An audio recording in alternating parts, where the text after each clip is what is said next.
beserta keluarga.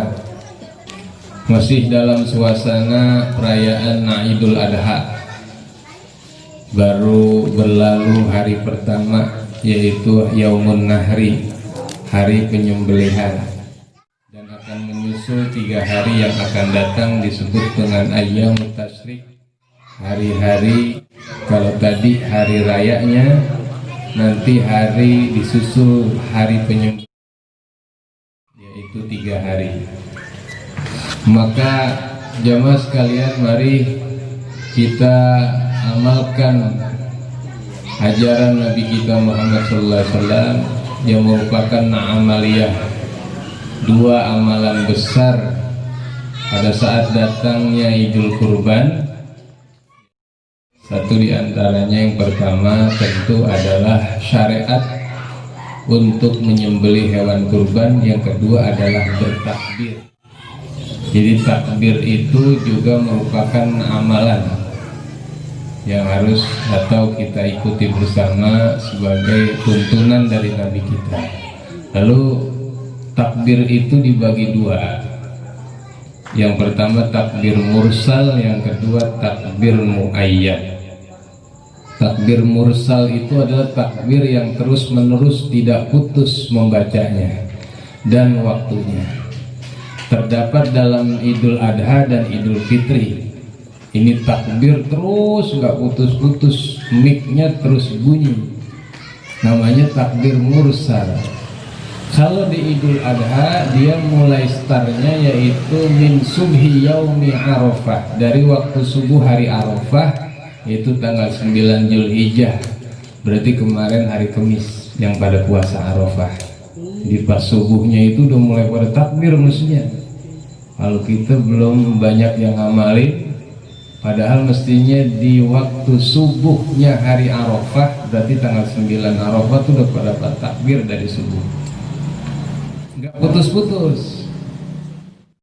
Namanya mursal, bersambung sampai takbirnya sholat Idul Adha, takbiratul ihram, Allahu Akbar. Berhenti dulu takbir tuh, kita mau sholat. Nanti selesai takbir mursal, jangan disambung lagi. Itu namanya mursal. Jadi nggak putus-putus, beduk juga bunyi terus.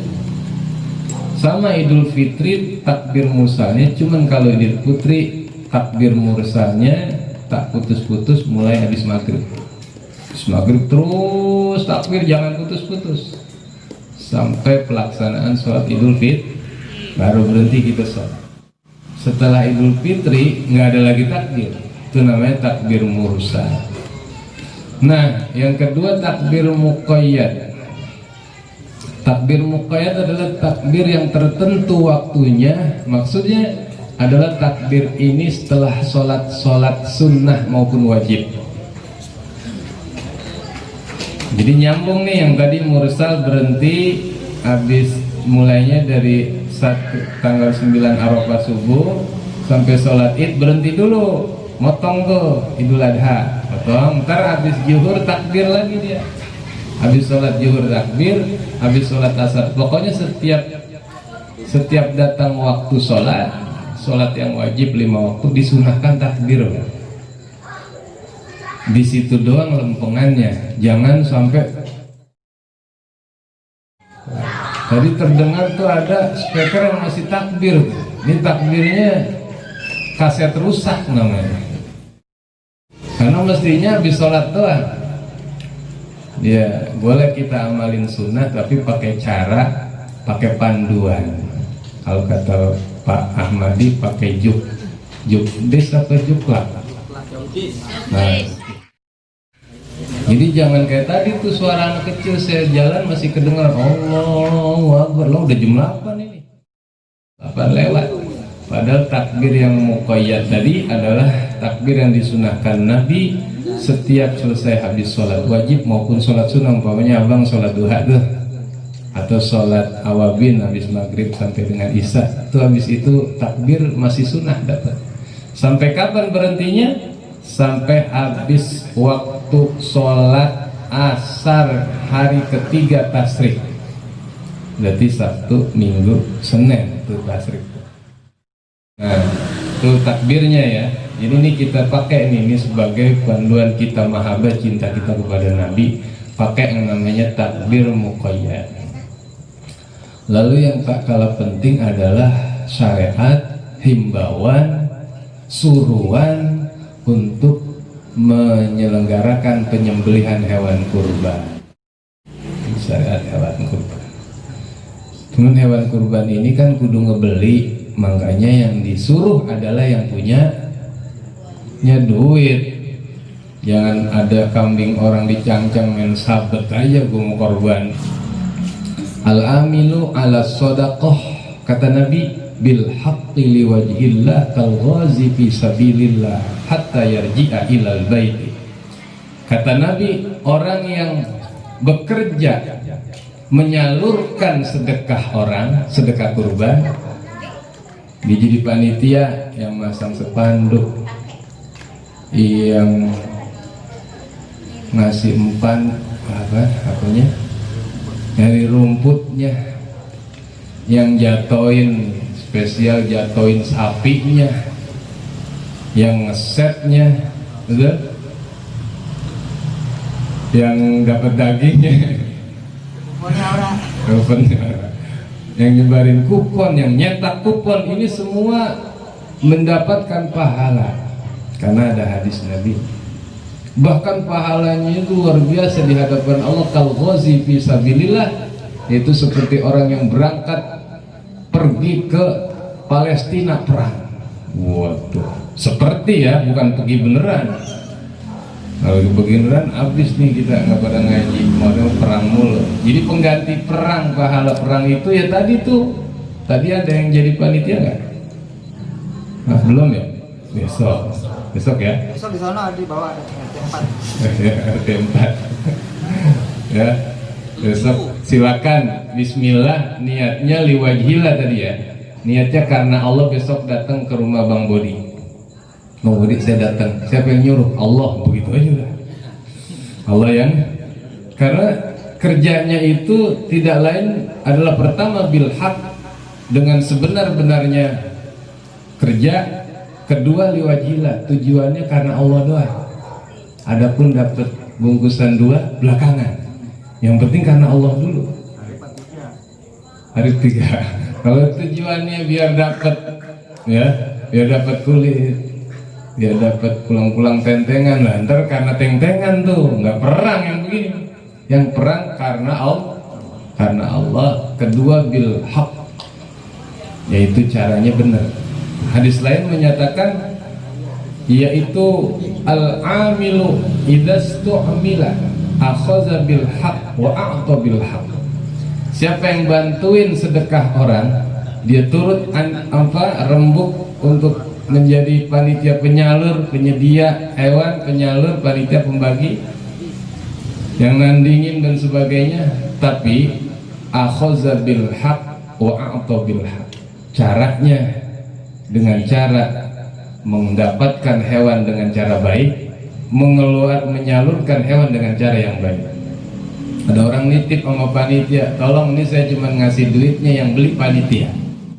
Duit terkumpul 1 ekor 1 juta untuk 1 sapi, patungan 7 orang, duit ngumpulnya 21. Dia beli ke kandang, tapi tukang jual dia cari yang 17 juta. Untung apa untung? Menang banyak. Awas, hati-hati. Jangankan pahala pergi ke medan perang, ini pahala maling. Pahala apa? Jelas dong, titipan 21 juta. Kalau cara pengen halal secara syariat, kita cuma sebagai amanah, umanah, al-amin, orang yang dikasih emban amanat doang, suruh bawa duit, beliin hewan.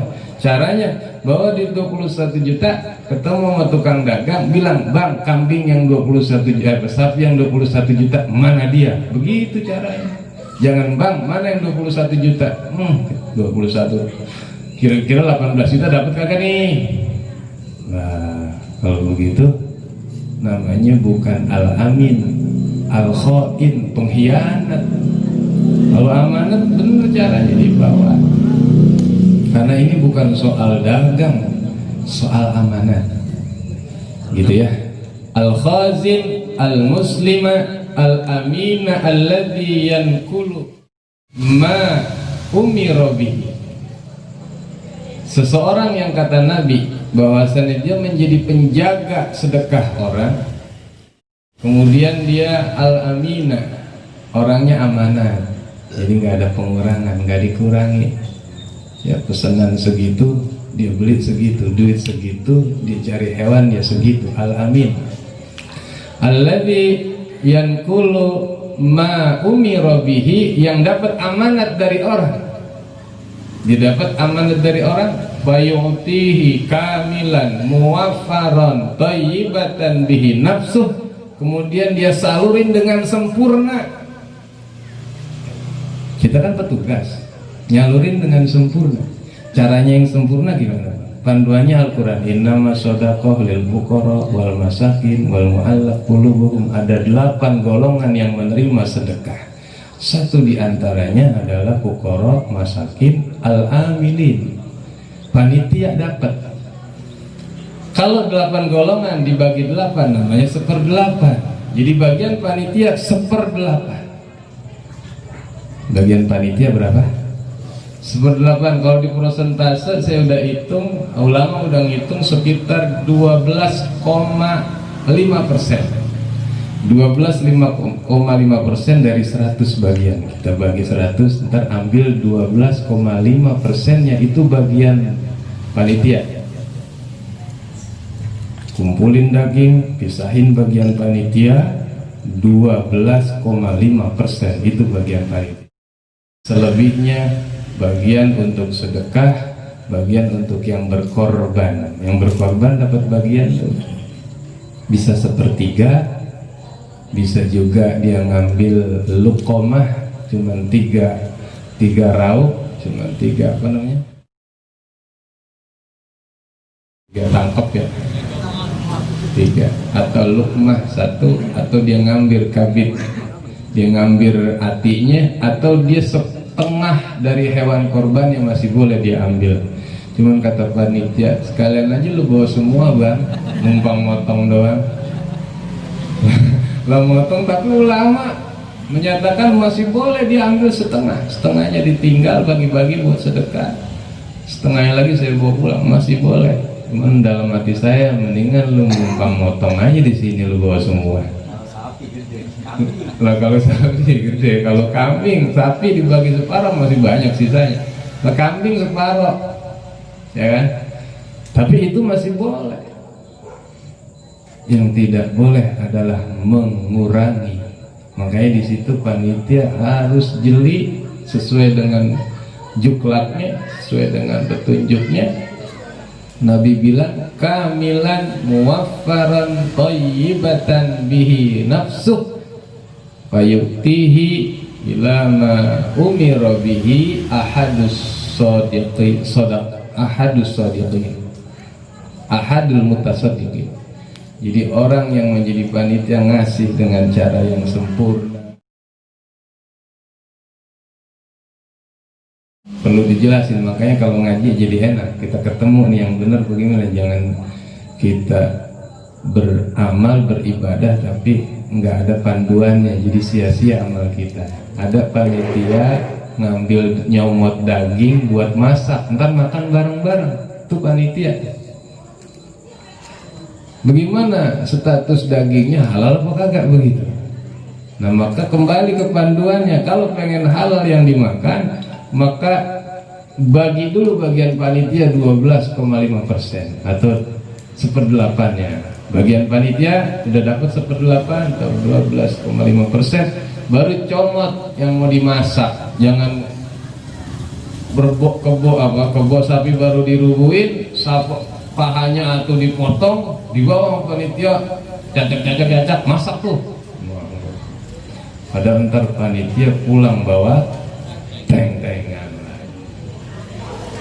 Nah hati-hati yang jadi panitia, hati-hati nih, suka dapat bagian. Berapa bagiannya? Wah pokoknya panitia mau terserah, bisa jadi 2 kantong dia dapat, 3 kantong dia bawa. Padahal yang disedekain cuma sekepel-sekepel. Nah ini apa-apaan nih amalnya? Hati-hati, hati-hati. Jangankan mendapatkan pahala. Atau ahadul mutasaddiqin, kata Nabi di hadis terakhir, dia akan mempunyai pahala seperti pahala orang yang berkorban. Pak Ahmadi korban sapi 1 ekor, harga udah kita tahu sekian juta atau sampai puluhan juta. Kita bisa berpahala besar seperti pahalanya Pak Ahmadi dengan syarat kerjain tuh hewan kurbannya dengan benar, dari cara baginya dan seterusnya. Kalau dilakukan secara benar, sebab tidak mungkin orang bisa menyelenggarakan sedekah kurban kalau kagak ada yang bantuin. Bener nggak kira-kira? Bang Bodi mau dia ambil sendiri pahalanya, gue yang beli, gue yang motong, gue yang rubuhin, gue yang bagi. Jajal besok jangan ada temennya. Jadi kira-kira itu jatuhin. Makanya saling berkait, tapi hati-hati. Pahala kita, pahala Bang Ii, pahala saya yang pernah motong, atau pahala yang megangin kaki, jentil segala macam, tuh pahalanya sama persis dengan ahadul mutasaddiqin, orang yang mengeluarkan sedekah. Tapi syaratnya ini mesti amanat ini mengerjakannya mesti benar-benar sempurna. Jangan jadi penitia giliran mau jatuhin sapi baru pada nongol. Jadi prosesnya di kata Said Alwi adalah yang disebut dengan al-amil, panitia, penyelenggara, pemungutan sedekah ataupun zakat. Dia bekerja sejak awal. Jadi kerjanya sejak awal. Bukan kayak hantu siluman. Begitu giliran mau motong baru pada keluar. Banyak banget, sampai 50, sampai 60. Sebelumnya itu sapi dicancang kagak ada yang ngomongin. Ya, jadi dari awal itu kerjanya, baru pahalanya sempurna. Inilah jamaah sekalian hikmah dari kita Idul Adha. Jadi kalau tidak menjadi pelaku yang bersedekah, jadilah yang menjadi panitia penyelenggaranya, jadilah penyalurnya. Ya, jadilah penyalurnya, nanti pahalanya akan berimbang. Dan kata Nabi, ahadul mutasaddiqin, salah satu di antara yang bersedekah juga, yaitu yang membantu daripada pelaksanaan sedekah.